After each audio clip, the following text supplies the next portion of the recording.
2 Kings chapter 15 and 2 Chronicles chapter 26. In the 7th year of Jeroboam king of Israel, Azariah son of Amaziah king of Judah began to reign. He was 16 years old when he became king, and he reigned in Jerusalem 52 years. His mother's name was Jecholiah. She was from Jerusalem. He did what was right in the eyes of the Lord, just as his father Amaziah had done. The high places, however, were not removed. The people continued to offer sacrifices and burn incense there. The Lord afflicted the king with leprosy until the day he died, and he lived in a separate house. Jotham, the king's son, had charge of the palace and governed the people of the land. As for the other events of Azariah's reign and all he did, are they not written in the book of the annals of the kings of Judah?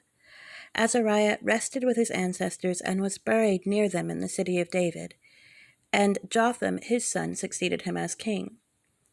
In the 38th year of Azariah king of Judah, Zechariah son of Jeroboam became king of Israel in Samaria, and he reigned 6 months. He did evil in the eyes of the Lord, as his predecessors had done. He did not turn away from the sins of Jeroboam son of Nebat, which he had caused Israel to commit. Shallum, son of Jabesh, conspired against Zechariah. He attacked him in front of the people, assassinated him, and succeeded him as king. The other events of Zechariah's reign are written in the book of the annals of the kings of Israel. So the word of the Lord spoken to Jehu was fulfilled. Your descendants will sit on the throne of Israel to the 4th generation. Shallum, son of Jabesh, became king in the 39th year of Uzziah, king of Judah, and he reigned in Samaria 1 month. Then Menahem, son of Gadi, went from Tirzah up to Samaria. He attacked Shallum, son of Jabesh, in Samaria, assassinated him, and succeeded him as king. The other events of Shallum's reign and the conspiracy he led are written in the book of the annals of the kings of Israel. At that time, Menahem, starting out from Tirzah, attacked Tifsah and everyone in the city and its vicinity because they refused to open their gates. He sacked Tifsah and ripped open all the pregnant women. In the 39th year of Azariah king of Judah, Menahem son of Gadi became king of Israel, and he reigned in Samaria 10 years. He did evil in the eyes of the Lord. During his entire reign, he did not turn away from the sins of Jeroboam son of Nebat, which he had caused Israel to commit. Then Pul, king of Assyria, invaded the land, and Menahem gave him 1,000 talents of silver to gain his support and strengthen his own hold on the kingdom. Menahem exacted this money from Israel. Every wealthy person had to contribute 50 shekels of silver to be given to the king of Assyria. So the king of Assyria withdrew and stayed in the land no longer. As for the other events of Menahem's reign and all he did, are they not written in the book of the annals of the kings of Israel? Menahem rested with his ancestors, and Pekahiah his son succeeded him as king. In the 50th year of Azariah, king of Judah, Pekahiah, son of Menahem, became king of Israel in Samaria, and he reigned 2 years. Pekahiah did evil in the eyes of the Lord. He did not turn away from the sins of Jeroboam, son of Nebat, which he had caused Israel to commit. One of his chief officers, Pekah, son of Remaliah, conspired against him, taking 50 men of Gilead with him. He assassinated Pekahiah along with Argob and Ariah in the citadel of the royal palace at Samaria. So Pekah killed Pekahiah and succeeded him as king. The other events of Pekahiah's reign and all he did are written in the book of the annals of the kings of Israel. In the 52nd year of Azariah, king of Judah, Pekah, son of Remaliah, became king of Israel in Samaria, and he reigned 20 years. He did evil in the eyes of the Lord. He did not turn away from the sins of Jeroboam, son of Nebat, which he had caused Israel to commit. In the time of Pekah, king of Israel, Tiglath-Pileser, king of Assyria, came and took Ijon, Abel-Beth-Maachah, Janoah, Kedesh, and Hazor. He took Gilead and Galilee, including all the land of Naphtali, and deported the people to Assyria. Then Hoshea, son of Elah, conspired against Pekah, son of Remaliah. He attacked and assassinated him, and then succeeded him as king in the 20th year of Jotham, son of Uzziah. As for the other events of Pekah's reign, and all he did, are they not written in the book of the annals of the kings of Israel? In the 2nd year of Pekah, son of Remaliah, king of Israel, Jotham, son of Uzziah, king of Judah, began to reign. He was 25 years old when he became king, and he reigned in Jerusalem 16 years. His mother's name was Jerusha, daughter of Zadok. He did what was right in the eyes of the Lord, just as his father Uzziah had done. The high places, however, were not removed. The people continued to offer sacrifices and burn incense there. Jotham rebuilt the upper gate of the temple of the Lord. As for the other events of Jotham's reign and what he did, are they not written in the book of the annals of the kings of Judah?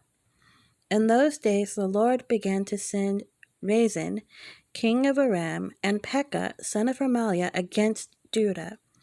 Jotham rested with his ancestors and was buried with them in the city of David, the city of his father.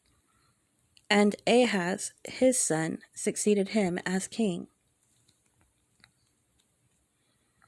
2 Chronicles 26. Then all the people of Judah took Uzziah, who was 16 years old, and made him king in place of his father Amaziah. He was the one who rebuilt Elath and restored it to Judah after Amaziah rested with his ancestors. Uzziah was 16 years old when he became king, and he reigned in Jerusalem 52 years. His mother's name was Jechaliah. She was from Jerusalem. He did what was right in the eyes of the Lord, just as his father Amaziah had done. He sought God during the days of Zechariah, who instructed him in the fear of the Lord. As long as he sought the Lord, God gave him success. He went to war against the Philistines and broke down the walls of Gath, Jabneh, and Ashdod. He then rebuilt towns near Ashdod and elsewhere among the Philistines. God helped him against the Philistines and against the Arabs who lived in Gur, Baal, and against the Meunites. The Ammonites brought tribute to Uzziah, and his fame spread as far as the border of Egypt because he had become very powerful. Uzziah built towers in Jerusalem at the corner gate, at the valley gate, and at the angle of the wall, and he fortified them. He also built towers in the wilderness and dug many cisterns, because he had much livestock in the foothills and in the plain.